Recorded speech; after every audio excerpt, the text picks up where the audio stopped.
Yanzu nan na shiga TikTok sai na ci karo da wani labari mai matuƙar ɗaukar hankali, inda ake yaɗa rahoton rasuwar wata shahararriyar 'yar TikTok mai suna Khadija Umar Kandi, wadda wasu kuma suke kiranta Kadi Kandi. Rahoton mutuwar Khadija ya girgiza mutane sosai, musamman ganin irin rayuwar da ta shahara da ita a kafafen sada zumunta. A shafinta na TikTok ana yawan ganin bidiyoyi da hotuna na raye-raye da kaɗe-kaɗe da yawon shakatawa zuwa gidajen abinci da otal-otal, tare da wasu abubuwan da suka sanya ta shahara a wajen masu bibiyar ta. Abin da ya ƙara ɗaukar hankalin mutane bayan labarin mutuwarta shine irin abubuwan da ta bari a shafukan sada zumunta, ko in ce irin abubuwan da ta bari a shafinta na TikTok. A halin yanzu ana ta samun maganganu daban-daban game da abin da ya faru da Khadija. Wasu daga cikin mutane da ake gani suna kusa da ita sun yi zargin cewa an shayar da Khadija guba ne, sai dai wannan zargi ne kawai, kuma har yanzu ba a tabbatar da shi ba. Ban samu wani ingantaccen bayani ba daga hukuma da ya tabbatar da cewa guba ce ta haddasa mutuwar tata, saboda haka bai kamata mu ɗauki wannan magana a matsayin tabbatacciyar gaskiya ba. Amma masu wannan magana za su yi la'akari ne da hotunan da yake yawo nata wanda ake alakanta gawarta da shi.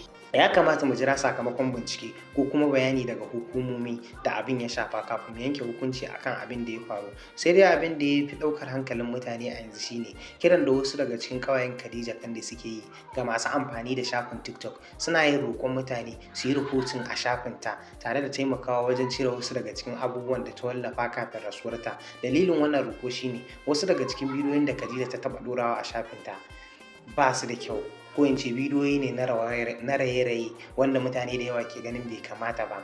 Ƙawayenta suna ganin bai kamata wasu daga cikin waɗannan abubuwa su gaba da yawo ba bayan rasuwarta. Wannan lamari ya kuma sa mutane da dama suka fara magana kan yadda ya kamata mutane su yi amfani da kafafen sada zumunta, domin abin da mutum ya ɗora yau yana iya kasancewa a intanet na tsawon shekaru, ko da bayan mutum ya daina amfani da shafin ko kuma bayan rasuwarsa. Saboda haka mutane suka fara kallon wannan lamari a matsayin darasi ga masu amfani da kafafen sada zumunta, musamman 'yan mata waɗanda suka fi wallafa irin waɗannan bidiyoyin na banza.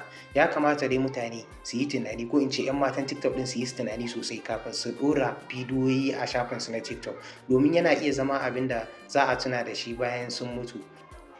Sai dai duk da haka wannan labarin ya sake tunatar da mutane amfani da TikTok da sauran kafafen sada zumunta cewa duk abin da mutum ya ɗora a intanet yana iya kasancewa a can kan intanet ɗin na tsawon lokaci. Saboda haka ya kamata mutane su yi tunani kafin su wallafa abubuwa, domin abin da kake gani kamar wasa yau wata rana zai iya zama abin da mutane za su rinka tunawa da shi. Game da mutuwar Khadija Umar Kandi kuwa, muna mata addu'a Allah ya ji kanta, Allah ya gafarta mata kurakuranta, ya sa rahamarsa ta tabbata a gare ta.